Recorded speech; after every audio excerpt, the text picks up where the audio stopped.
BMW M3, ама двойка дизел. Представям ви BMW 320 2019 година на само 48 000 км. Закупена от МКАР Варна с богат набор от екстри, като Keyless Comfort Access без ключов достъп, който отключва колата когато се приближите и я заключва когато се отдалечите, а отзад пък имаме електрически багажник.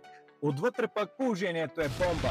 Имаме head-up дисплей, Harman Kardon озвучителна система, която командваме с жестикулиране, шито табло, дигитален километраж, амбиентно осветление, памет, подгрев и сини шелове на седалките. За ваше удобство имаме 360 камери, Distronic, следене на ленти, мъртва точка в огледалата, а фаровете са лазерни и нощем светят уникално. Това, което ме впечатли най-много в този автомобил обаче, разбира се, че са малкото му километри, които са напълно доказуеми и всеки един от вас може да се ги провери, като автомобилът дори е напълно обслужен преди 3000 км. Пълната обява пък можете да намерите в mobile.bg в Asconi Auto Group, град Шумен. Благодаря ви!